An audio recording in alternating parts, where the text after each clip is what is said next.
दरबार मुस्तफा में ठिकाना रज़ा का है। वही बंदों को इज्जत देता है, वही बंदों को जलील करता है। दुनिया का सारा निजाम, सारा सिस्टम अल्लाह रब्बुल इज्जत के चलाए से चलता है। अल्लाह ने ही नबियों और रसूलों को पैदा किया, अल्लाह ने ही पैगंबर आखिर ज़मान सल्लल्लाहु अलैहि वसल्लम को सारे नबियों और रसूलों का इमाम बनाया।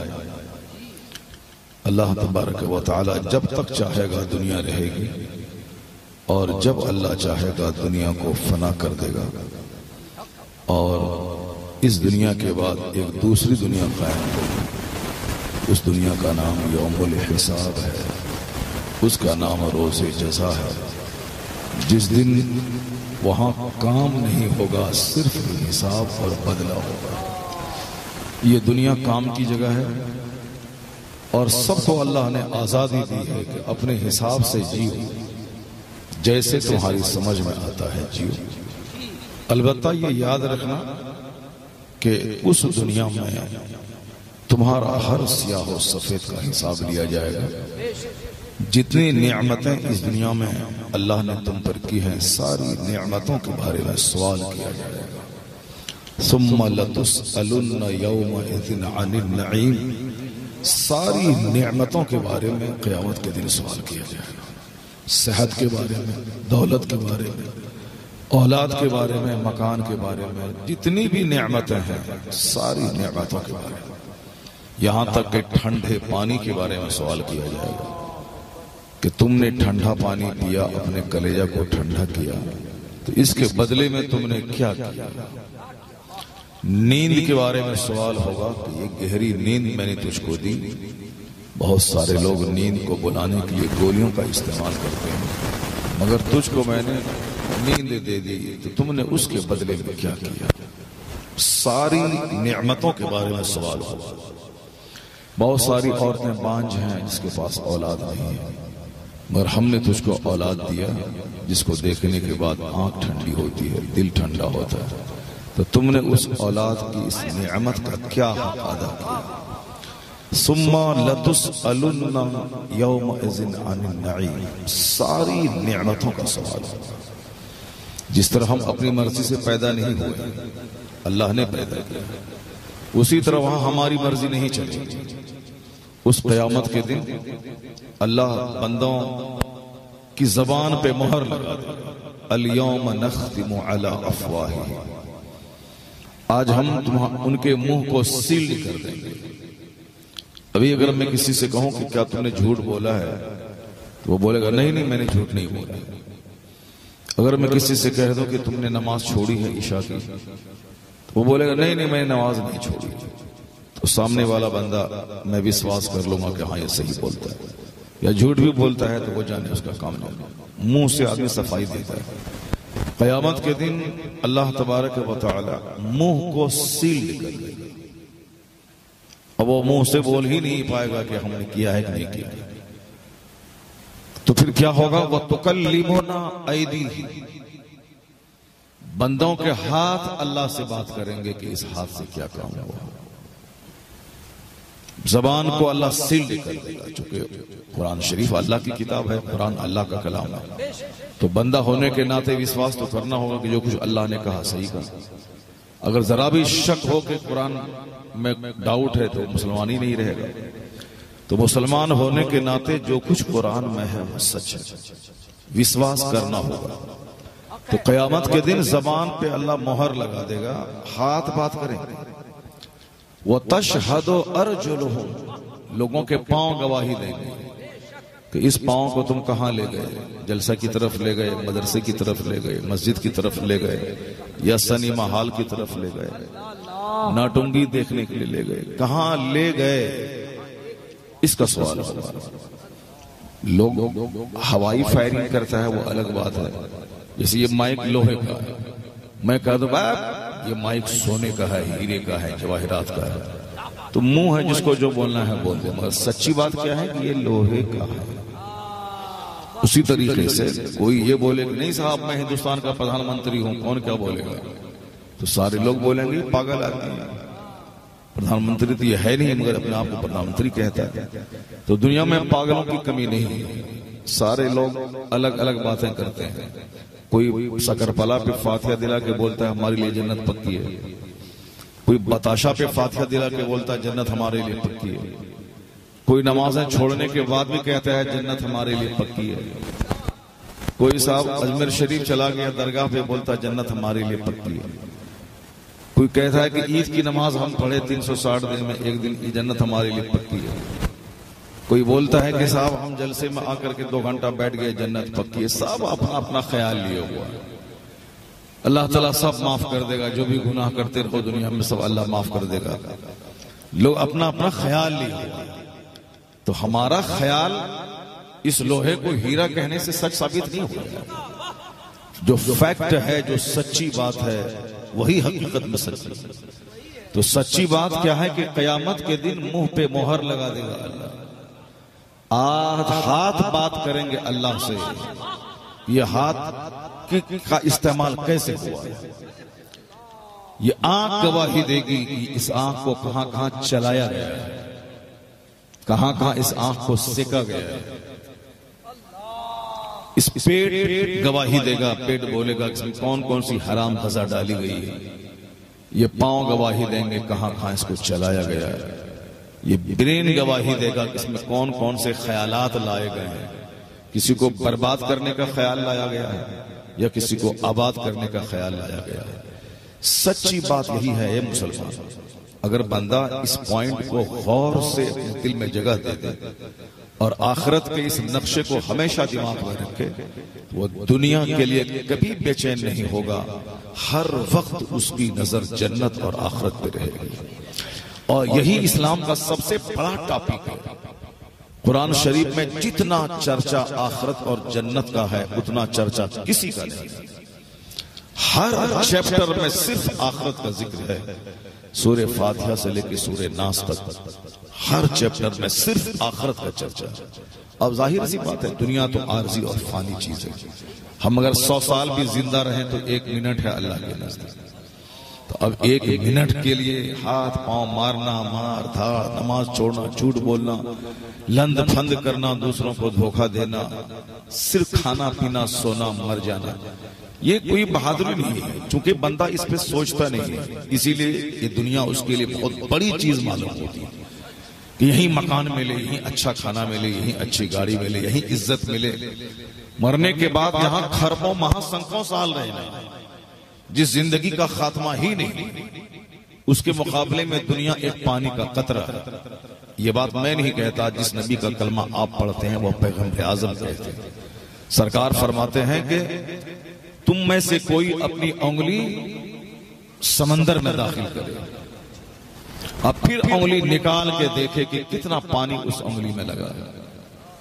बस नॉवेल, अफसाना, तारीख, हिस्ट्री, सरदारी, बादशाहत, क़यादत, चौधराहट, इसी में सारे लोग पागल हैं। गांव का चौधरी बन जाए, चौधरी से बेहतर था कि तुम एक मजदूर, एक चपरासी बन जाते। कम से कम ईमान सलामत रहता, नमाज सलामत रहती। दुनिया में नहीं खाते बिरयानी, नहीं खाते पुलाव, नहीं खाते साहब मुर्ग मुसल्लम, सूखी रोटी खाते। 100 साल 1 मिनट तो गुजारना है, चाहे सूखी रोटी खाओ चाहे बिरयानी खाओ। असल में राहत तो मरने के बाद की है। ट्रेन पे मुझको जाना है भुवनेश्वर से कलकत्ता, चाहे एसी में चलते जाओ चाहे जनरल डब्बे में चल के जाओ। हम लोग जैसे कलकत्ता से आ गए भुवनेश्वर, कटक कटक आ गए। अब कोई एसी फर्स्ट में आया 3000 रुपए देगा, कोई एसी 2 टायर में आया 2000 रुपए देगा, कोई एसी 3 टायर में आया 1000 रुपए देगा, कोई जनरल डब्बे में आया 300 रुपए देगा। अब जब गाड़ी रुकी, सारे लोग स्टेशन पे उतरे और गाड़ी आगे पूरी के लिए बढ़ गई, तो अब हमको जलसा वाला लेने के लिए आया। और हम भी हैं, अहमद भाई भी हैं, नसीम भाई भी हैं। हम आए फर्स्ट क्लास से, अख्तर भाई आए सेकंड एसी से, नसीम भाई आए स्लीपर क्लास से। तो अब आप ये बताइए कि हम तीनों जब स्टेशन पे खड़े हुए तो अब वहां फर्स्ट 2 3 सब खत्म, सब खत्म। अब सारे तीनों आदमी एक हो गए, वहां स्टेशन पे एक हो गए। एक हो गया, चूंकि मंजिल पर पहुंचना है, तीनों मंजिल पर पहुंच गए। बस थोड़ी देर के एसी टूटार में बदन हाथ फैला के बंदा अच्छा से सोया, सीट चौड़ी होती है, बस भीड़ भाड़ कम है। 3 टायर में थोड़ी सी सीट छोटी होती है, स्लीपर में मामूल बंदा बैठ के आ गया। मंजिल पर पहुंचने के बाद वो तीनों बराबर, ये वक्ती तौर के लिए थोड़ा सा आराम था। तो यहाँ कोई 1000 एकड़ जमीन जोतने वाला हो जाए, कोई डीएम हो जाए, कोई एसपी हो जाए, कोई साहब पूरे उड़ीसा का मालिक हो जाए, लेकिन मैदान क़यामत में हाजिरी देने के बाद सबकी हैसियत एक हो जाएगी। वहां नहीं देखा जाएगा तुम जमींदार बन के आया हो कि तुम पत्नीदार बन के आए हो, तुम वहां से डीएम बन के आया हो कि मास्टर बन के आया हो, कुछ नहीं। यहाँ हिसाब तुम सबको देना होगा कि तुमने दुनिया में जिंदगी के दिन कैसे गुजारे हैं, तुमने माल कहां से कमाया है, कहां खर्च किया है, बताना होगा। या तो बंदा काफिर हो जाए कि कोई खुदा नहीं है, तो फिर वो बेलगाम हो के जिए। लेकिन जब तक वह मोमिन है, उसको तो यकीन करना पड़ेगा कि क़यामत के दिन मुझसे सवाल होगा कि तुमने माल कहां से कमाया, कहां खर्च किया। मिन ऐना इक्तसबहु व फीमा वज़अ, हदीस में आया, फ्रॉम वेयर, कहां से यू अर्न दिस, तुमने कहां से इसको कमाया और कहां खर्चा किया है। शादी ब्याह में ताश के पत्ते की तरफ उड़ा दिया, नाम नमूद के लिए, खेल तमाशा करने के लिए, साहब मोश अपनी रखने के लिए, किसी नाचने वाली के ऊपर पैसा लुटा दिया।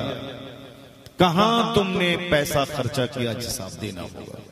ऐसा नहीं कि हमने कमाया है तो हम जो चाहे सो कर दें। तुम्हारा है क्या? तुम तो एक पानी के नापाक कतरे से पैदा हुए। तुम्हारा है क्या चीज? तुम्हारे पेट में हमेशा 2 केजी पखाना रहता है। तुम्हारा है क्या चीज? कल अचानक गिरोगे, ठोकर लगेगी, मुंह के बल गिरोगे, मर जाओगे। तुम्हारा चलता क्या है? किसका क्या चलता है? इज्जतदार जलील हो रहे हैं, सेहतमंद बीमार हो रहे हैं, जो पैदा हो गए वो मर रहे हैं। तुम्हारा चलता क्या है?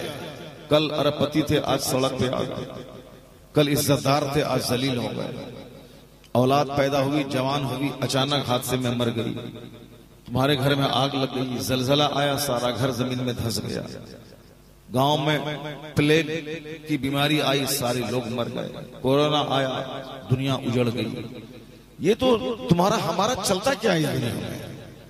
इसलिए बुजुर्गों ने कहा है कि बंदों के चाहने से कुछ नहीं होता, वही होता है जो मंजूर खुदा होता है। तो बंदा सिर्फ मुंह से बोलता है, जिस दिन दिल से बोलेगा तो उस दिन वो चलता फिरता जन्नती हो जाएगा। लोग कहेंगे अगर जन्नती को देखना है तो इसको देख ले। वो सोच बदलने के लिए तकरीर होती है, अपनी गलतियों का एहसास दिलाने के लिए तकरीर होती है। हम क्यों पैदा हुए ये मकसद हयात बताने के लिए तकरीर होती है। मरने के बाद मेरा क्या हश्र होगा ये बात बताने के लिए तकरीर होती है। मगर हम लोगों ने तकरीर को दिलचस्पी का जरिया समझा, तकरीर को इंटरटेनमेंट, इंजॉय, रिलैक्स, मजा करने का जरिया समझ लिया। हम लोगों ने होना क्या था और कर क्या दिया हमने उसके साथ। जो जितना ज्यादा चिकनी चपड़ी जबान बोले, जो नमक मिर्च लगा के किस्सा कहानी बोले, चटर चटर चटर चटर करे, बस बोला उसी को बोला, बड़ा अच्छा है। जलसा होता है नबी की नात सुनने के लिए, ताकि नात सुनो और मुस्तफा के इश्क में रो। कल तक जो बेनमाजी था, फजर से तौबा करके मुस्तफा की आंख को ठंडक पहुंचाने के लिए नमाज पढ़ो,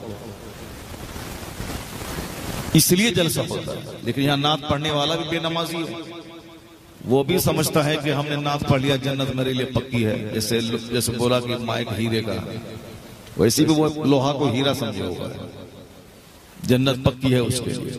क़यामत के दिन पूछा जाएगा कि तुमने नात पढ़ी, क्यों पढ़ी? बोलेगा नबी की मोहब्बत में। कहेगा झूठा है तुम पैसा के लिए पढ़ा था। तब क्या हाल होगा वहां?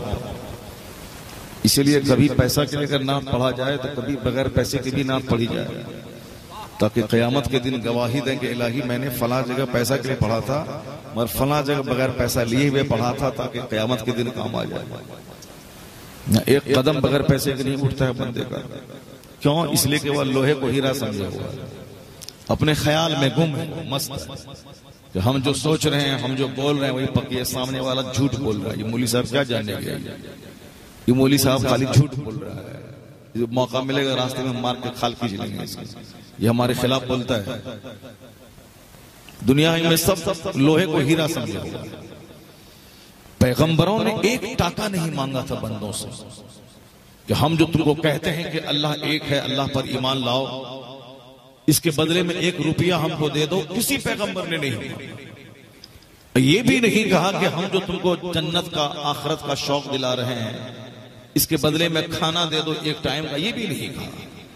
ला अस्अलकुम अलैहि अजर, इस तबलीग दीन पर हम तुमसे कोई उजरत नहीं मांगते, कोई बदला नहीं, न खाना न नजराना। मैं सिर्फ ये चाहता हूं कि तुम अल्लाह पर ईमान ले आओ, तुम अच्छा इंसान बन जाओ। यही पैगाम देने के लिए मैं आया। मगर बदले में लोगों ने क्या किया? आज तो मारने की धमकी देता है। हक बताओ तो इस मौलाना को कभी इस जलसे में नहीं बुलाना है। ये नमाज रोजे की बात बोलता है। इस जमाने में कौन नमाज पढ़ेगा? किसके पास टाइम है? किसके पास टाइम है नमाज पढ़ेगा? इसके मौलाना साहब नमाज की बात बोलता है। इसको बोलो कोई कहानी बोलेगा, मजा आ जाए। कोई कहानी बोले फिल्म की तरह, ताकि सारा मजमा रोने लगे। और आजकल एक ट्रेंड चला हुआ है, उस मौलवी को बोला जो सबको रोला दे। तो तकरीर सुनने के बाद रोना ये कमाल नहीं है, अपने गुनाहों को याद करके रोना कमाल है। और मजमे में रोना कमाल नहीं है, रात के सन्नाटे में मुसल्ले पे नमाज पढ़ के रोना कमाल है। तो चूंकि आजकल हर चीज बदल गई है, तो रोना भी बदल गया है। हर चीज में गिरावट आई है, तो आंसू में भी गिरावट आई है। जो मौलाना साहब को रात में तहज्जुद के टाइम में रोना चाहिए, क्या नसीम भाई क्या देते मोबाइल, ला हौल वला कुव्वत इल्ला बिल्लाह, रात भर मोबाइल चलाए हैं बस में, ट्रेन में, और अभी मोबाइल चला रहे हैं। गुफ्तगू सुनिए, तकरीर सुनिए। हाँ, पूरी तवज्जो से हमारे, चूंकि ये बहुत नेक शायर है और फिर हमारी गुफ्तगू बहुत गौर से सुनते हैं, इसीलिए से मैंने कह दिया। तो अब आप जरा गौर से सुनिए क्या बोलता है वो। अब ट्रेंड चला हुआ, बदला, सब कुछ बदल गया। अगर उसका सीना पकड़ लें, हाथ रखें सीने पे, ये बता दें कि बोल तुमने कभी अल्लाह के सामने रोया है आज तक? तहज्जुद की नमाज में रोया है? इशराक और चाश्त में रोया है? नहीं रोया है। जहां रोना चाहिए वहां नहीं रोया। पब्लिक के सामने क्यों रोता है? पब्लिक के सामने क्यों रोता है? बात है कमाने के लिए रोता है। कोई हंस के कमाता है, कोई रो के कमाता है, कोई नाच के कमाता है, कोई कूद के कमाता है। तो उसी तरह कमाने का एक हुनर है कि मैं रोऊंगा तो पब्लिक बोलेगी बहुत जबरदस्त तकरीर बंदा करता है, बुलाओ उसको, ताकि सारी पब्लिक रोने लगे। रोने लगे तो फिल्म देख के भी बहुत से लोग रोने लगते हैं, गाना सुन के भी बहुत से लोग रोने लगते हैं। जो औरत डुगडुगी बजाती है उसका दुख सुनने के बाद भी लोग रोने लगते हैं। तो इसलिए ये रोना कमाल नहीं। इमाम गजाली फरमाते हैं जब कोई आंसू बहा रहा हो, उसमें 9 हिस्से सिर्फ रियाकारी के होते हैं। 9 हिस्से, सिर्फ एक हिस्सा खुलूस का होता है। सिर्फ एक हिस्सा, 9 हिस्से रियाकारी के होते हैं। कयामत के दिन 3 शख्स का केस अल्लाह की बारगाह में आएगा। इन्ना अव्वलन नास, बेशक लोगों में सबसे पहले जो मुकदमा अल्लाह की बारगाह में दर्ज होगा वो एक शहीद का दर्ज होगा, जिसको अल्लाह ने पूरी ताकत दी होगी, जवानी दी होगी। अल्लाह ताला उससे क़यामत के दिन पूछेगा, बंदे मैंने तुझको ताकत दी, जवानी दी, मा फ़अलता, तूने उसके बदले में क्या किया? वो कहेगा इलाही कातल तो फीका हत्ता तुशहिदतु, हमने तेरी राह में जंग की यहां तक कि मैं शहीद हो गया। गर्दन कटा देना ये तो आखिरी बात है।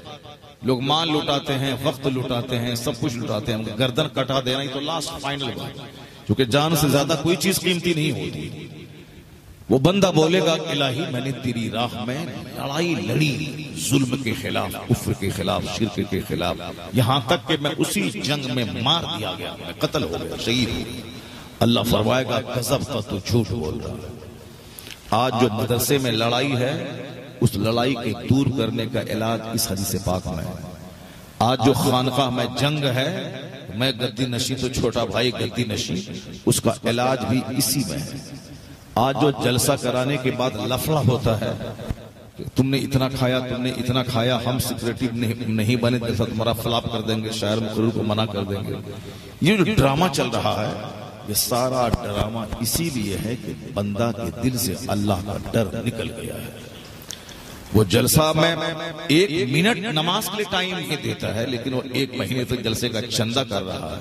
इसका मतलब है कि वो जन्नत के लिए चंदा नहीं कर रहा, वो सिर्फ वाहवाही, नामो नमूद, सरदारी के लिए कर रहा है।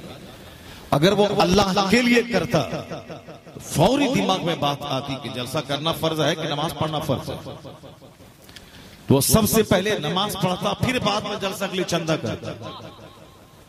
जलसा के लिए चंदा है, नमाज की नहीं। इसका मतलब है कि वह लोहा को हीरा समझे हुआ है, वह लोहा को हीरा समझे हुआ है कि अल्लाह जन्नत दे देगा। क्योंकि जो चीज जरूरी है वो जरूरी चीज को ना करके जो गैर जरूरी है उसको कर रहा है। इसका मतलब है कि वह साहब कूड़ा करकट को जवाहरात और मोती समझे हुआ है। तो अब इस हदीस से पाक को बंदा अगर गौर से पढ़ ले तो सारे लफड़े झगड़े सब खत्म हो जाएंगे, सब अल्लाह की इबादत में लग जाएगा, सब वो काम करेगा जिससे मेरा खुदा खुश हो जाए। वो बंदों को खुश करने के लिए कभी वो काम नहीं करेगा। अब देखिए, एक आदमी ने गर्दन कटा दी, सारे समाज की तरफ से काफिरों से लड़ा, गर्दन कटा दी। अल्लाह कहता है गजब, तो तू झूठा है। अल्लाह कहता है कि तू झूठा है। गर्दन कटा दी, अल्लाह कहता है कि तू झूठा है। ये कोई कमजोर हदीस नहीं है। मुस्लिम शरीफ की हदीस में, जो कुरान शरीफ के बाद सबसे मजबूत किताब है बुखारी और मुस्लिम, उस किताब में ये रिवायत है। तू झूठ कहता है, तुमने इसीलिए लड़ाई की थी ताकि लोग तुम्हें बहादुर कह दें, लोग तुम्हें बहादुर कह दें। फकद कील, बस कहला गए, तुम कहला गए, बहादुरी का चर्चा हो गया। खूब गुटखा खाओ, गुटखा खाते हो तो देखिए बड़ा मसला है। अब इतना इस कदर हम मजम्मत करते, हमारी कोई तकरीर में ऐसी नहीं मिलेगी जिसमें हम ये सब बात नहीं बोलते हो, लेकिन उसके बावजूद लोग नहीं छोड़ते। जो हमको लेने के लिए स्टेज पर जलसा रेलवे स्टेशन पे आता है, वो भी गुटखा में दवाई देता है और तकरीर सुनता है मेरी 2 घंटा, फिर उसके बाद जब जाता है स्टेशन छोड़ने के लिए पूरा रास्ता गुटखा दबाए रहता है। दिल मर चुका है, दिल में एहसास नहीं है, दिल मर चुका है। अब तो सुभान अल्लाह पहले लोग कहते थे, अब सुभान अल्लाह भी लोग नहीं कहेंगे क्योंकि मुंह में गुटखा है। सुभान अल्लाह बोला तो सारा थूक गिर जाएगा, कपड़ा खराब हो जाएगा। दिल मर चुका है। लोग कैसे जी रहे हैं उसको खुद पता नहीं, बस एक उर्स मेला हो गया, जलसा नामो नमूद का एक जरिया, रिलैक्सेशन का जरिया हो गया। अब साहब क्या है कि सारे लोग मौलाना की पैरवी नहीं करते। मौलाना साहब नहीं खाते गुटखा बीड़ी सिगरेट, चलो हम इनकी पैरवी करें। नहीं, वो पैरवी वो अमिताभ बच्चन की करता है। अमिताभ बच्चन भी गुटखा नहीं खाता है। हम जो देखते कभी कभी देखते हैं, उसकी तस्वीर सामने आ गया मोबाइल पे, उसको भी नहीं देते, वो गुटखा खाता है। उसको बिल्कुल उसकी भी जबान साफ रहती है। मगर जो उसकी फिल्में देखता है वो 3 घंटे तक गुटखा खाते हुए फिल्में देखता है, फिल्म हाल। दिल मर चुका है बंदे का। अच्छे लोगों की नकल नहीं करना चाहता, अच्छे लोगों के पास से पानी फूकवाता है। हजरत पानी में दम कर देता कि हमारी बेटी अच्छी हो जाए। ये नहीं कि हजरत को देख रहे हैं नमाज पढ़ रहा है तो हम भी आज के बाद से नमाज पढ़ें। हजरत को देख रहे हैं वो 1 घंटा से बैठ के अल्लाह अल्लाह कर रहा है तो हम भी अल्लाह अल्लाह करेंगे। नहीं, वो कुछ नहीं, वो हजरत करना है, वो हजरत का काम है। और हजरत के आगे पीछे हम करेंगे तो ये हजरत को बख्शवा देंगे। नहीं होता है ऐसा। वो जो पहले सुने थे कि मौली साहब के पास जाओ, खिदमत करो, जन्नत मिल जाएगी, वो सब पूरा कुरान पाक पढ़ जाइए। कुरान शरीफ में आया है, यौम यफिरुल मर्उ मिन अखी व उम्मिही व अबी, डरो उस दिन से जिस दिन भाई भाई से भागेगा, औलाद वालिदैन से भागेगी, माँ इकलौता बेटा को देखेगी कि ये आग में जलने जा रहा है, कुछ नहीं कर पाएगी। माँ कुछ नहीं कर पाएगी। जिस बेटा के गिरने के बाद माँ तड़प जाती है, दूसरा आदमी गोद में जैसे तैसे लिया तो माँ उसको मारने के लिए हाथ उठा देती है। शौहर अगर बच्चे से प्यार ठीक से ना करे तो शौहर से बच्चे की वजह से लड़ाई मोल ले लेती है। लेकिन कयामत के दिन बच्चे को आग में जलता हुआ देखेगी, माँ कुछ नहीं करेगी। सबको अपनी अपनी फिक्र होगी। खूब लड़ाई कीजिए जलसा के नाम पे, खूब गांव में सरदारी के लिए जंग कीजिए, खूब हम बड़ा तो हम बड़ा, मेरे से कौन बड़ा है, तू तो लंगटा है, तू तो बदमाश है, तो तेरी क्या हैसियत है मेरे सामने के आंख मिला के बात करेगा, तू तो फकीर है, तू तो रजील है। ये सब बोली है जहन्नमियों की, ये बोली है जहन्नमियों की। और जन्नती की बोली यह है कि मैं सबसे बुरा हूं, मैं सबसे बड़ा गुनहगार हूं। ये बोली जन्नती की है कि मैं सबसे बड़ा मुजरिम हूं, मैं सबसे बड़ा गुनहगार हूं। और ये बोली कि पूरे समाज में कौन है जो हमसे आंख मिलाए, सबसे बड़ा हो मैं, उससे बड़ा जहन्नमी कोई नहीं। इन्नल्लाह ला युहिब्बुल मुतकब्बिरीन, अल्लाह घमंडी को पसंद नहीं करता। और जहन्नम घमंडियों का ठिकाना है। जहन्नम घमंडियों का ठिकाना।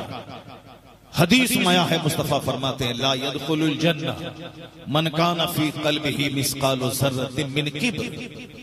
हुजूर फरमाते हैं कि राई के बराबर भी किसी के सीने में घमंड रहा तो वो जन्नत में नहीं जाएगा।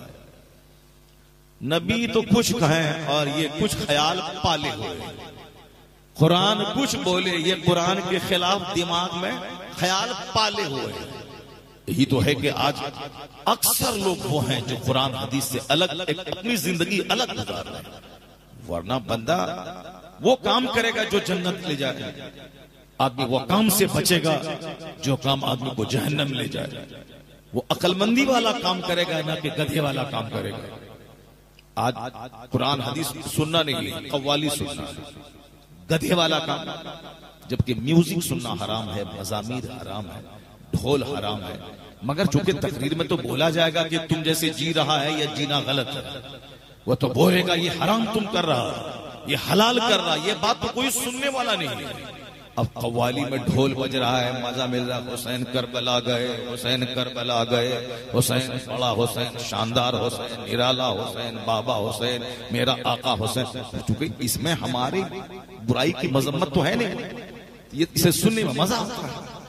तो मजा वाला काम कर रहा है। जिस दिन हुसैन दिल में बैठ जाए उस दिन वो तो जन्नती हो जाए। जिस दिन दिल में सच्ची मोहब्बत हुसैन की हो जाए कि हुसैन अल्लाह के लिए कुंबा लूटा दिया, हुसैन अल्लाह के लिए मदीने का सारे आराम को ठोकर लगा, हुसैन रात की नींद दीन का चैन खो दिया, हुसैन 4 लाख महीना यजीद से लेके मदीने का गवर्नर बन के आराम से खा पी के मर के मां के पहलू में दफन होके जन्नत चले जाते। मगर ये सब कुछ छोड़ के तीर के जख्म को सहने के लिए करबला चल गए। 72 जख्म नेज़ों के, हजारों जख्म तीरों के खाने के बाद अपने दूध पीते बच्चे को, जवान बेटों को, भांजे भतीजों को, सबको लुटा दिया। अपनी गर्दन भी कटा के अल्लाह की राह में अपने सब कुछ लुटा के साहब आखिरी चीज वो भी दे दिया। मगर शरीयत पे आंच नहीं आने दी, शरीयत पे आंच नहीं आने दी, जालिम का समर्थन नहीं किया। हुसैन बादशाह हुसैन है, आका हुसैन है, दाता हुसैन है, और फिर सारा काम हुसैन के खिलाफ। जिस दिन हुसैन की मोहब्बत सीने में बैठ गई वो बोलेगा मेरा दाता हुसैन तो गर्दन कटा दी और हम सोए हैं, नमाज नहीं पढ़ रहे हैं। तो फिर वो बोलेगा नहीं नहीं, दाता हुसैन सजदे में सर रख के उन्होंने आखिरी सजदा किया, जान दे दी। तो अब हमारी आखिरी जिंदगी तक कोई नमाज नहीं छूटेगी, कोई रोजा नहीं छूटेगा। क्या बात है, सुभान अल्लाह। हम भी शरीयत पे आंच नहीं लाएंगे, लेकिन चूंकि हम हुसैन की तरह तो हुसैन की नकल तो करना है नहीं, मजा लेना है। दाता हुसैन है, बादशाह हुसैन है, तो जैसे ये पढ़ने वाला मजा ले रहा है, सुनने वाला भी मजा ले रहा है। लोहे को हीरा समझे हुआ है, पढ़ने वाला भी समझे हुआ है, और जो सामने बैठा हुआ है वो भी मजा ले रहा है। कयामत के करीब लोगों का दिल मर चुका होगा, इसलिए कभी कोई मरा हुआ दिल वाला अच्छी बात को पसंद नहीं करेगा, नापाक नापाकी को पसंद करेगा, बेनमाजी बेनमाजी को पसंद करेगा। आज हरामखोर से दोस्ती करेगा। अल खबीसो लिल खबीस, खबीस खबीस के लिए। गंदी औरत 10 मर्दों से बात करें, 10 मर्दों के मुंह के सामने अपना चेहरा पेश करें, 10 मर्दों की गोद में झूलें, 10 मर्दों के साथ भागें, उसका टाका ऐंठें, और जब उसका रुपया चूस लें तो फिर 11वें मर्द की तरफ रुख करें। जब वो दे वहां से गिफ्ट और जेवर और कपड़ा और सैंडल और पर्स, उसका पैसा जब खत्म हो जाए तो 12वें मर्द की तलाश में निकल जाए। जैसे कुत्ता एक मुर्दार को खाने के बाद वह दूसरे मुर्दार की तलाश में निकल जाता है, उसी तरीके से यहाँ एक मर्द को निचोड़ के दूसरे मर्द की तलाश में जाए। नापाक बदन, जिसका जिस्म नापाक, जिसका सारा चेहरा नापाक, अब वो नापाक को कोई वली शौहर मिलेगा, कोई नमाजी शौहर मिलेगा नहीं, उसको भी उससे बड़ा नापाक मिलेगा। अगर औरत ने 10 बार ज़िना की है तो 50 बार ज़िना करने वाला मर्द उसको मिलेगा, जो 50 औरतों से ज़िना किया होगा, जो 50 बार तवाइफ के कोठे बैठ गया होगा। अल खबीस लिल खबीस, खबीस खबीस के लिए, पाक पाक के लिए।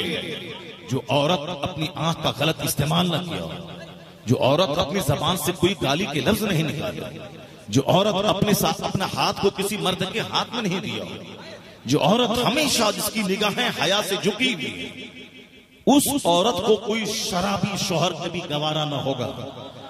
जब वह खुद पाकीज़ा है तो अल्लाह से हमेशा दुआ करेगी, इलाही मेरे लिए कोई नेक शौहर का इंतजाम कर दे। वो मकान दुकान गाड़ी छकड़ा या चेहरा बंदर की तरह के, नाक लंबी आंख बड़ी गाल गोरा और बिल्कुल पतला दुबला लीन एंड थिन स्मार्ट लड़का मिले, चाहे अंदर से शराबी पापी जुआरी गैरी बदअखलाक ज़िनाकार हो, क्योंकि काला लड़का उसको कोई लड़की उसको लिफ्ट नहीं देती, वो भी गोरी तलाश करती है। और कोई काली भूतनी लड़की को कोई लड़का लिफ्ट नहीं देता है, वो भी गोरी नारी चिकनी चापड़ी तलाश करता है। तो दोनों तरफ एक ही जैसा दिल है, तो ये भी इसलिए हुस्न हमेशा खतरे में रहता है। और हुजूर ने फरमाया है, ला तज़व्वजुहुन्ना ले हुस्निहिन्ना, हुस्न की वजह से सिर्फ शादी मत करना। साफ लफ्जों में हुजूर ने मना किया है, हदीस पाक में आया है। लेकिन ये बंदा मानता नहीं, फटीचर क्लास का चपरासी से लेकर के वो डीएम तक, बादशाह तक, सब यही खोजता है कि गोरी नारी लीन थीन स्मार्ट। पहले तो लीन एंड थीन तलाश करता था, अब तो जैसे खाना खाने के बाद तोंद ऊंचा है, उसी तरह मोटी लड़की को लोग तलाश कर रहा है आजकल। लड़की बिल्कुल मोटी ताजी मिले, बिल्कुल साहब बिल्कुल भैंस की तरह हो। पहले लोग खोजते थे दुबली पतली मिले, वही हुस्न का मेयार था। और अभी वो मेयार बदल गया, मोटी ताजी हो, उसको खोज रहा है। तो अब ये आदमी सिर्फ हुस्न ढूंढता है। हुजूर ने कहा था सिर्फ हुस्न को देख के शादी मत करना। लेकिन जब 2-4 महीने के बाद वो खूबसूरत बीवी उसकी और दूसरे खूबसूरत मर्द से चक्कर चलाने लगती है, ये जहर खा के मरने लगता है कि मेरी बीवी वो हमारे दूसरे भाई से चक्कर चला रही है, ये कहता जहर खा के मैं मर जाऊंगा या मैं इसको ज़बह कर दूंगा। और जब जिंदगी का आराम लुट जाता है, उसके बाजू में एक बंदा काली कलोटी से शादी किया था, उसके 20 साल हो गए, दोनों मियां बीवी में खटपट लड़ाई नहीं हो रही है, दोनों मोहब्बत से, लड़का गोरा नारा है, लड़की काली कलोटी है, मोहब्बत से रह रहे। कोई उसकी आवाज को पड़ोसी वाला तक नहीं सुना, लड़ाई झगड़ी की आवाज को। मस्त है। ये शादी के 4 महीने के बाद यहाँ दंगा शुरू है, जान मार देंगे, काट देंगे, तलाक देंगे। क्यों? वो काली कलोटी औरत से निकाह किया था, चेहरा नहीं देखा था, दिल देखा था, अखलाक देखा था। और हुजूर ने कहा था, वाला अमतुन सौदा ज़ातु दीनिन अफजल, दीनदार काली कलोटी औरत तेरे हक में बेहतर है। नबी के फरमान पे अमल किया तो 20 साल हो गए, एक बार भी तकरार नहीं हुई, लड़ाई नहीं हुई, केस मुकदमा नहीं हुआ। और तुमने हुजूर की हदीस को ताक पे रख के वह फिल्म के अमिताभ बच्चन की तरह रोल अदा करते हुए कि स्मार्ट लड़की मिले और स्मार्ट शादी किया था। और 4 महीने के बाद जब देखा कि मेरे बिस्तर पे मेरा चचेरा भाई सोया हुआ है, अब अपना गला काट के मर जाए या बीवी को गला काट के मर जाए, घर में आग लगा दे, घर से भाग जाए। खिलाफे पैगंबर कसे रह गुज़ीर के हर चीज पर मंजिल लक़ाद रसीद। मुस्तफा के के खिलाफ जो जिएगा और चाहेगा कि जिंदगी में मजा मिले, अल्लाह की कसम जिंदगी का लुत्फ तबीयत की पैरवी में नहीं है, जिंदगी का सारा लुत्फ मुस्तफा की सुन्नत की पैरवी में। बेशक लाजवाब नारे तकबीर, नारे रिसालत, फरमाने मुस्तफा। लोग मनमाने ढंग से जीते, हुजूर ने जो कहा उसकी मुखालफत करना। अकल जब मुसीबत आ जाए तो मौलाना के पास जाके तावीज लेना है, तावीज लेना। ऐसा नहीं होता है मेरी माँ बहन बेटी, सारा काम तावीज से चल जाए, सारा काम तावीज से हो जाए। मैं लुच्चा लबरा, मेरी बीवी खबीसा मरबूदा। आजकल तो सब इस पर, पहले तो था कि शादी के बाद अगर जिक्र छिड़ा और लड़की बोल दिया कि हम एक बार बहक गए थे स्कूल में, एक लड़के से प्यार हो गया था, ये तो फौरी तलाक दे देता था। तब अब लड़की को हुक्म है कि अगर तुमने ऐसा कुछ गड़बड़ किया भी है तो तुम शौहर के सामने कभी मत बोलना कि हमने ऐसा किया था, तो तुम झूठ बोल देना, कहना कि नहीं हम कभी ऐसा नहीं किए हैं, वरना दिल शौहर के दिल से उतर जाओगे। तो कभी मत बोलना ऐसा हमने किया था। झूठ बोलना उस टाइम में ठीक है, इसलिए ठीक है कि शौहर के दिल से तेरी मोहब्बत खत्म हो जाएगी और उसके दिल से तुम उतर जाओगे। तो एक घर को उजड़ने से बचाने के लिए एक तो झूठ बोल देना। अब ऐसा नहीं कि तुम खूब करते रहना और जाकर वहां शादी के बाद झूठ बोल देना कि हमने ऐसा नहीं किया है। एक इन केस अगर ऐसा हो गया, अगर गलती हो गई तो ये बात मैं कह रहा हूं, अगर गलती हो गई, पांव फिसल गया, कभी आदमी जानबूझ के गड्ढे में गिरता है, रास्ते में कोई केला छिलका है, पांव पड़ गया, पैर फिसला, या मोटरसाइकिल का पहिया फिसला, गिर गया, पांव फिसला, गड्ढे में चला गया, तो आदमी गलती से गड्ढे में गिर गया। अगर गलती से कभी ऐसा हो गया तो भूले से भी अपने शौहर के सामने चर्चा मत करना। पहले तो लोग चर्चा एक बार अगर कर दिया, मर्द अगर बोला कि हम तो 5 लड़की के साथ किए थे, तो फिर वहां कुछ नहीं होता है, क्योंकि औरत बेचारी मजबूर है, परेशान है। लेकिन औरत अगर बोल दिया कि हाँ आप 5 किए थे तो हम भी 1 से किए थे, तो फिर खेल खत्म, तलाक, भागो, मारो पीटो, खेल खत्म। तो लेकिन वो पहले जब दिल जिंदा था, जब दिल जिंदा था, लेकिन अब तो दिल मर चुका है दोनों तरफ से। इधर भी लोग मर गए हैं, उधर भी वो मर गए। इसीलिए अब अगर तुम बोलो कि 50 बार हम किए हैं, कुछ भी नहीं होने वाला है, क्योंकि ये 60 बार ये कराया है। और ये अगर बोले हमने 50 बार किए हैं, कुछ नहीं होने वाला है, क्योंकि वहां वो 60 बार करी है।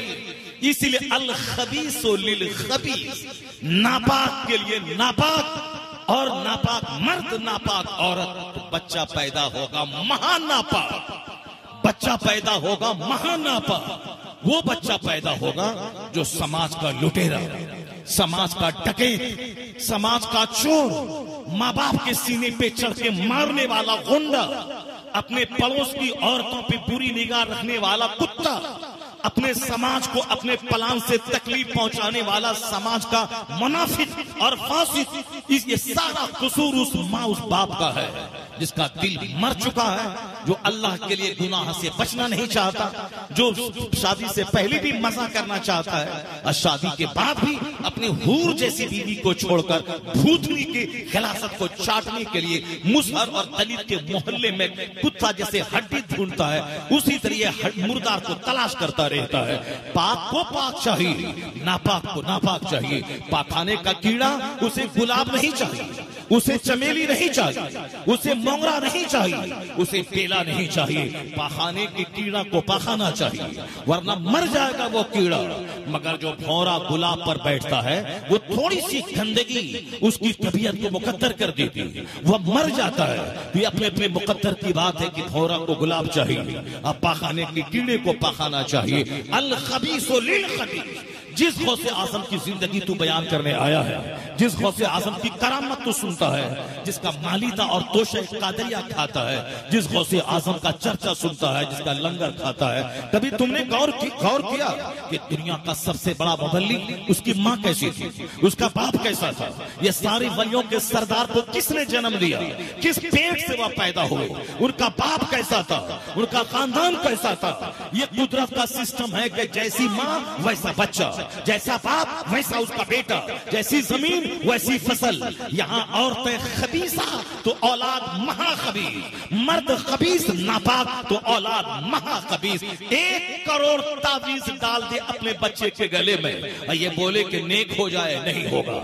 ये तुम्हारी खबासत कहाँ जाएगी, या तुम्हारी बीवी की नापाकी कहाँ जाएगी, ये सब औलाद को झेलना पड़ेगा। चूंकि माँ बाप के ब्लड का असर औलाद में होता है, माँ बाप की नेकी का असर भी औलाद में होता है।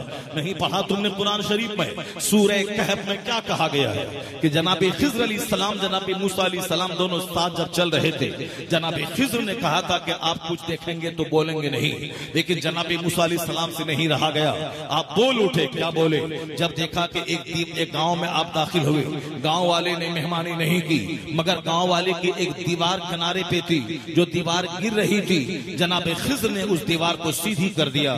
मूसा अलैहिस्सलाम से रहा नहीं गया। आपने पूछा कि ये गांव वाले ने बेवफाई की, इसने हमारी मेहमानी नहीं की, हमें खाने पीने को नहीं दिया, और आपने उसकी टेढ़ी दीवार को सीधी कर दी, ये क्या है? जनाब खिज़्र ने कहा था कि अब हमारा तुम्हारा जुदाई का वक्त आ गया है, तुम अब सुनो। तो जनाब खिज़्र ने उसकी हिकमत बताई। देखने में लग रहा था कि यह काम उल्टा हुआ है, लेकिन उस काम के पेट में क्या छुपा है, मैंने अल्लाह की मर्जी से वो काम किया है। ये दीवार के नीचे एक खजाना छुपा हुआ है, वो खजाना 2 यतीम बच्चों का है, जिनके बाप बहुत नेक थे। वकाना अबूहुमा सालिहा, अल्लाह कहता है उन दोनों यतीम बच्चों के बाप साले थे, नेक थे। ऐसा नहीं कि उस बच्चे का जो हकीकी बाप था वो आया है किताब में तफसीर में कि 7वीं नस्ल में उनका जो बाप था वो मुत्तकी था, वो वली परहेजगार था। अब उसका फैज़ 7वीं नस्ल तक कैसे मिला कि अल्लाह ने उसके खजाने को बर्बाद होने से बचाने के लिए जनाब खिज़्र अलैहिस्सलाम को भेजा। खिज़्र अलैहिस्सलाम ने उस दीवार को सीधी कर दी, वरना दीवार टूट जाती, खजाना जाहिर होता, लोग ले लेते। अब वह 2 यतीम बच्चे जो नेक माँ बाप की औलाद है, अल्लाह ने उनके माँ बाप की नेकी की वजह से उस खजाने की हिफाजत करवाई ताकि दीवार मजबूत हो जाए, और उस वक्त तक दीवार खड़ी रहे जब तक ये बच्चा जवान न हो जाए। तुमने देखा कि नेक और नस्ल में कोई दादा बाप नेक हो तो उसका फैज उनकी औलाद को मिलता है, उनकी औलाद की हिफाजत की जाती है। नहीं पढ़ा तुमने सूरह बकरा, नेक बाप ने छोटे बच्चे और बीवी को छोड़ के जब मरने लगे तो एक गाय को उन्होंने जंगल में अल्लाह की अमानत में छोड़ दिया। इलाही, यह मेरी गाय है, तेरी अमानत में है, और अपनी बीवी को वसीयत कर दिया जब मेरा बच्चा जवान हो तो उसे कह देना कि अल्लाह का नाम लेके गाय को पुकारे, वो गाय जंगल से आ जाएगी। नेक वली सालेह की गाय थी, अल्लाह की अमानत में जंगल में छोड़ दिया। और जब इनका बच्चा जवान हुआ, माँ ने कहा कि बेटा फला जंगल में एक गाय तेरे बाप ने तेरे लिए अल्लाह की अमानत में छोड़ दी है, जाओ अल्लाह का नाम लेके उसे बुलाना। जब बच्चा गया वहां, अल्लाह का नाम लिया तो वह गाय दौड़ती हुई आपके बाजू में आके खड़ी हो गई। सूरह बकरा कुरान की सबसे बड़ी सूरत है, वह 2.5 पारे में वह सूरत है, पहली सूरत सबसे बड़ी वह सूरह बकरा है। वह बकरा के बने गाय है, और इसी कहानी की वजह से पूरी सूरत का नाम गाय यानी बकरा पड़ गई। उसमें बकरे की कहानी यही है, वह गाय जब आपने अल्लाह का नाम लेके उसको बुलाया तो गाय आपके पास आ गई, माँ के पास ले गया। माँ बोली कि बेटा इसको बाजार में बेच दे 3 दिरहम में, 3 दिनार में, या 3 दिरहम में, जो उस जमाने की कीमत थी गाय की, बाजार में बेच दे। बेटा गया, वहां जाके खरीदार सामने आया, बोला क्या कीमत है? 3। कहा 6 मैं दूंगा।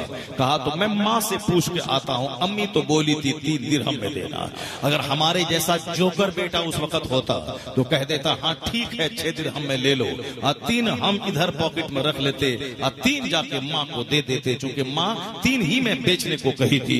मगर वफादार बेटा, कुछ भी हो जाए, नफा हो या नुकसान, माँ को खबर देना है, चूंकि माँ बोली है कि चाहे जो भी हो मगर सौदा तय होने के बाद मेरी मंजूरी को, मुझसे मंजूरी ले लेना, मेरी राय को मालूम कर लेना। बेटे ने कहा कि अम्मी खरीदार आया, मैं 3 बोला, वो 6 बोला। कहा ठीक है, कल अगर आ जाए तो फिर कल उसको देना, और फिर देने से पहले मुझसे पूछ लेना। कल जब पान लेके बाजार में गए तो फिर खरीदार आया, कहा कितनी कीमत है? 6। कहा मैं 12 दूंगा, मैं 12 दूंगा। कहा फिर अम्मी से मैं पूछ लेता हूँ। अम्मी से पूछने गए, फिर तीसरे दिन आप बाजार में आए, कितनी कीमत है? कहा 12। कहा मैं 24 दूंगा। कहा फिर मैं अम्मी से पूछता हूँ। अम्मी से पूछने गए तो अम्मी बोली कि वो लगता है क्योंकि एक वली की बीवी थी, वो किसी गुटखाखोर की बीवी नहीं थी, वो किसी बेनमाजी की बीवी नहीं थी।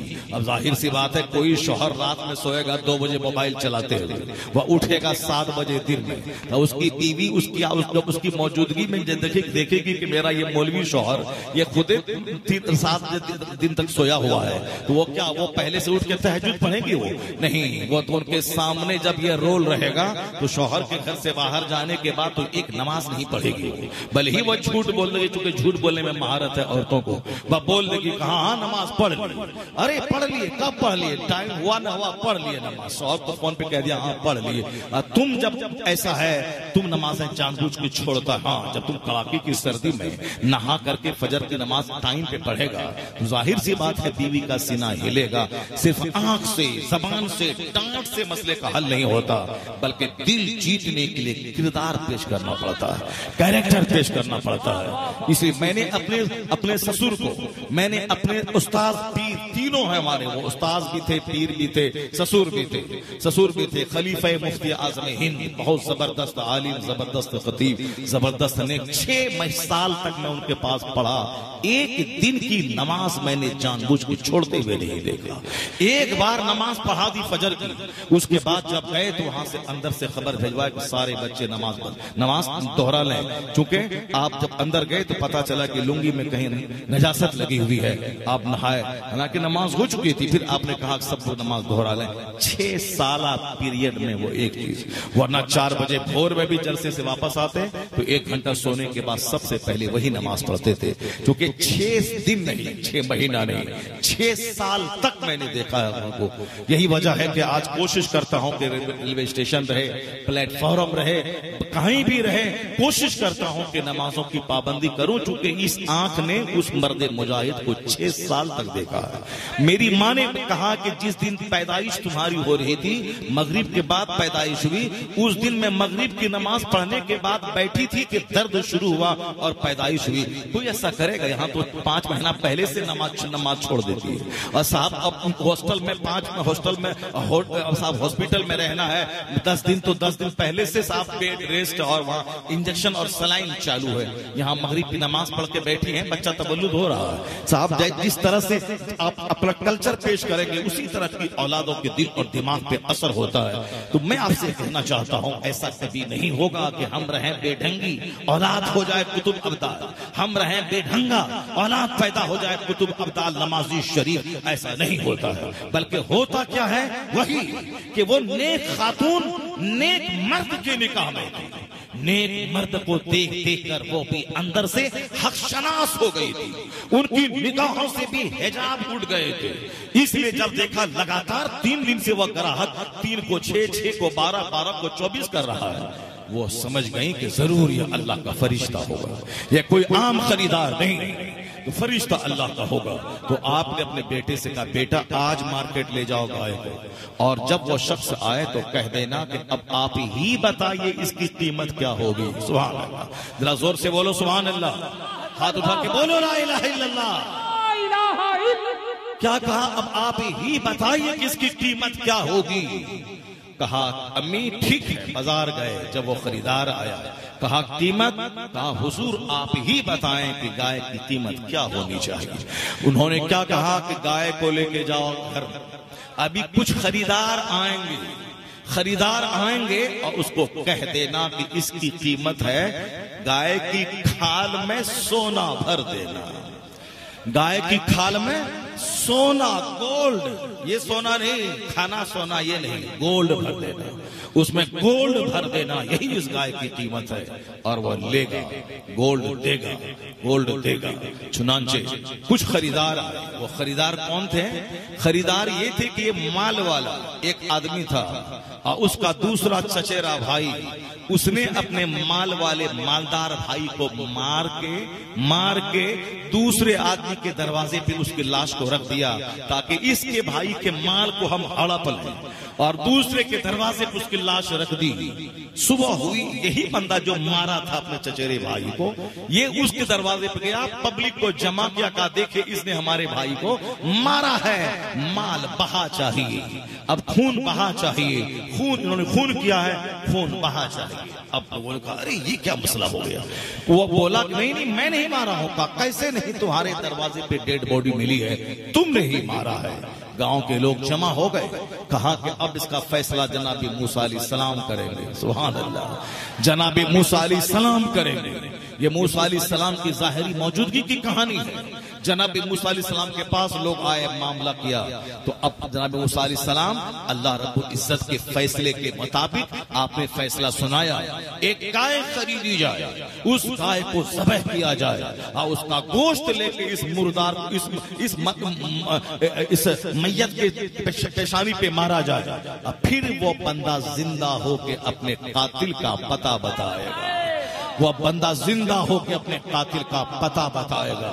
तो अब लोग चले जाते, किसी भी गाय को ज़बह कर देते और गोश्त जनाब मूसा अलैहिस्सलाम लेके उसको मारते, मुर्दा जिंदा हो जाता, बता देता। लेकिन नहीं, बनी इस्राइल के लोग अलग अलग क्वेश्चन में पड़ गए, सवालात में पड़ गए, सवालात में ऐसे पड़ गए कि अब वो जिस तरह हम लोग पढ़ते हैं, जाओ जी नमाज पढ़ो, तो अब वो नहीं पढ़ेंगे तो क्या होगा, ऐसा करेंगे तो क्या होगा, वैसा करेंगे तो क्या होगा, दुकान में ग्राहक है तो क्या होगा, बच्चा कैसे खाएगा, 4 बेटी है शादी कैसे होगी, 4 बच्चे को पालना भी तो सवाब का काम है, 4 बेटी को पालना ब्याह कराना सवाब है, ये नफल काम है, फर्ज है नमाज पढ़ना।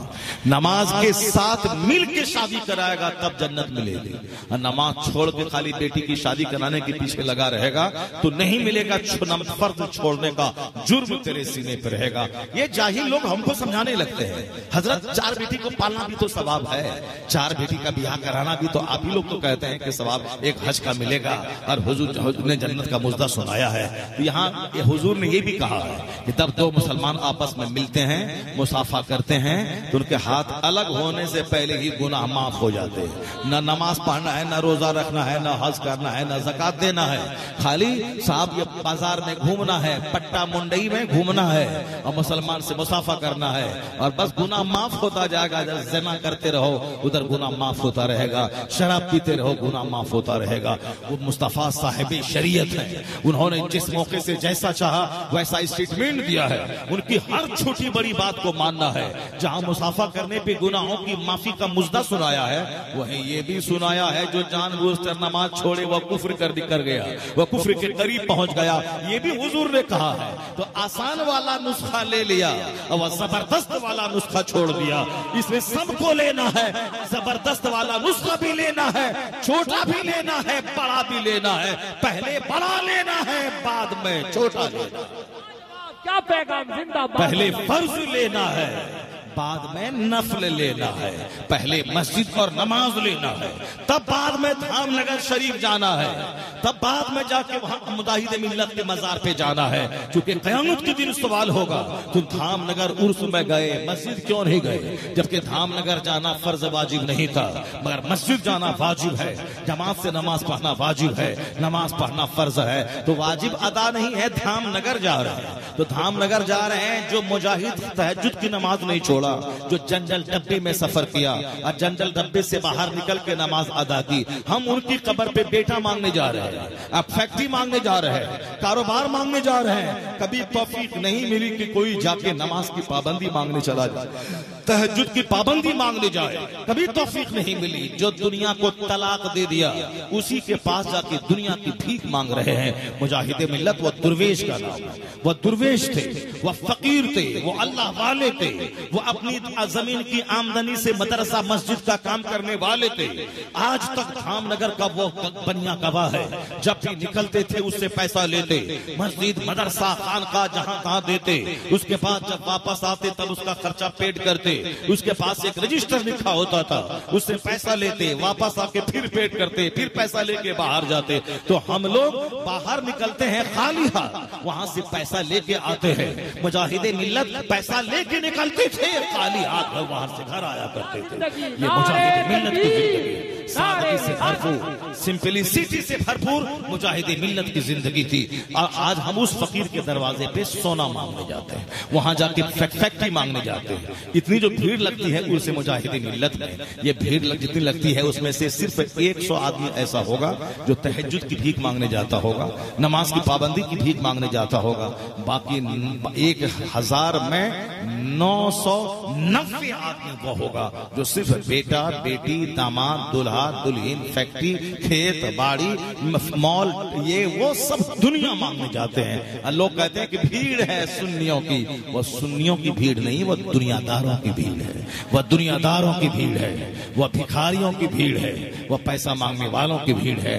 सुन्नियों की भीड़ कहाँ है? सुन्नी तो वो जाएगा वहां बोलेगा इलाही मुजाहिद मिल्लत की सुन्नियत का वास्ता है, मुझको भी मरते दम तक जबरदस्त सुन्नी बना दे, ताकि एक आशिक रसूल 5000 महीना कमाने वाला और दूसरा मुनाफिक नजदी वहाबी देवबंदी 5 लाख महीना कमाने वाला है। मुझको बेटी की शादी का सवाल है, एक तरफ 5 लाख महीना, एक तरफ 5000 महीना, मगर मुजाहिद मिल्लत की सुन्नियत का वास्ता देके अल्लाह से भीख मांगे इलाही मैं 5 लाख कमाने वाले को ठोकर मार दूं, चूंकि वह बेईमान है और ये साहिब ईमान है, उसको मैं बेटी दे दूं, ऐसा जिगर मुझको अता कर दे।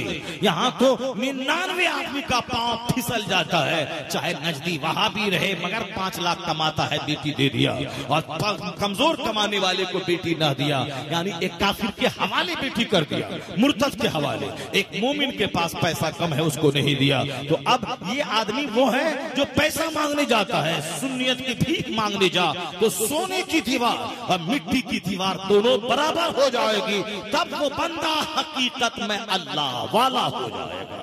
सोने की दीवार और मिट्टी की दीवार दोनों बराबर हो जाए। वो माइक वहां वाला बड़ा अच्छा था, जासपुर रोड वाला, ये माइक उसी का है दूसरे का है। ये माइक ठीक करो, जरा ठीक से करो, तो गूंज ज्यादा है मगर आवाज साफ नहीं है। आवाज माइक आवाज साफ करो, आवाज साफ करो। वो माइक जासपुर वाला बड़ा जबरदस्त माइक था। तो एक बार जरा जोर से बोलिए सुभान अल्लाह, हाथ उठा के बोलिए ला इलाहा इल्लल्लाह। अब जरा मेरी बात सुन, सिर्फ एक ही बात तो आज मुझको करनी है। बहुत जल्द से मैं 2 घंटे में 10 बातें होती हैं, आज सिर्फ एक ही बात करनी है।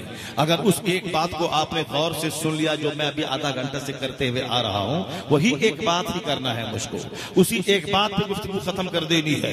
आज जो समाज डकैतों से भर रहा है, जो गुटखाखोरों से भर रहा है, जो चोरों से भर रहा है, जो ज़िनाकारों से भर रहा है, जो सूदखोरों से भर रहा है, जो जुआबाजों से भर रहा है, जो बेनमाजी से भर रहा है, आज कारण सबसे बड़ा मेजर कारण क्या है? मेजर कारण यही है कि जिस खेत से वह फसल पैदा होती है वह खेत ही मुर्दा है, वह खेत मर चुका है, वह खेत मुर्दा है। आज उसी खेत को जिंदा करने की जरूरत है, उस खेत को सरखेज बनाने की जरूरत है, उस खेत को सरखेज बनाने की जरूरत है। वरना अभी तो गनीमत है कि जलसा में 100 लोग हैं, मगर 50 साल के बाद ये 100 भी नहीं मिलेंगे, और 50 साल के बाद यहाँ वाज नहीं होगा, यहाँ तकरीर नहीं होगी, यहाँ पे वो मचेगा धमाल जो जाहिलों की खानकाहों में मचता है। अल्लाह वाले दुनिया से चले गए, दिन की खिदमत करते हुए लोग उनकी कब्र की चादरें बेच के पेट पाल रहे हैं। लोग उनकी कब्र पे भीड़ लगाने के लिए बड़े बड़े मशहूर कव्वाल को बुला रहे हैं। औरतों की भीड़ जुटाने के लिए धागा और तागा का कारोबार हो रहा है।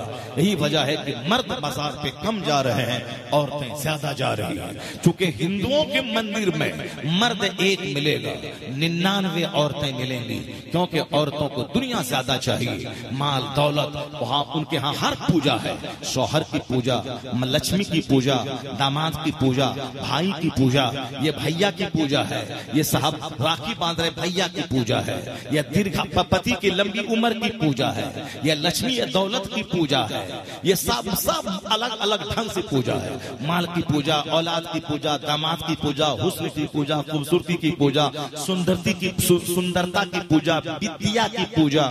जैसे विद्या यानी सरस्वती पूजा को पूजो, वो अपने हिसाब से बोलता है विद्या, तालीम हासिल करने की पूजा, अरबपति बनने की पूजा, अपने मन से अलग अलग पूजा शुरू कर दिया है।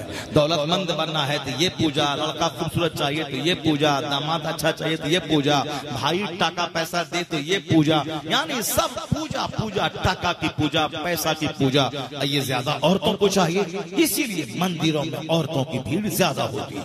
मर्द दुकान में बैठे हैं, खैनी लटा रहे हैं, औरतें नंगे पांव साफ थाल में वह चिराग जला के, नारियल रख करके, सिंदूर रख के मंदिर वगाते हुए जा रही है। औरतों की भीड़ है मंदिरों में, मर्द बैठ के खैनी चबा रहा है और साहब पांव पे पांव रख करके चाय दबा रहा है, वहां औरतें जा रही। यही हाल हमारे यहाँ मज़ारात का, मर्द अपने घर में है, औरतों की भीड़ लगी है। यही हाल दुआ तावीज करने वाले आमिल के पास है, वहां मर्द है 5, औरतें हैं 95, क्योंकि औरतें कमजोर मखलूक हैं, वो उसकी नजर माल पे रहती है। जब पता चला कि फला बाबा के पास गए थे, वो तावीज दिया था तो कारोबार अच्छा चलने लगा, मर्द दुकान गए, ये बाबा के पास पहुंच गई। जब पता चला फला मजार पे जाने के बाद मुराद पूरी हुई और पैसा ढेर, कारोबार बढ़ता चला गया, मर्द दुकान में खबर भी ना हुई, मजार पे दौड़ के चले गए।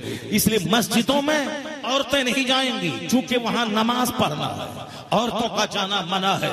जो कुछ आज चौक चौराहे पे होता, उससे बड़ा कांड मस्जिद में होने लगता अगर औरतों को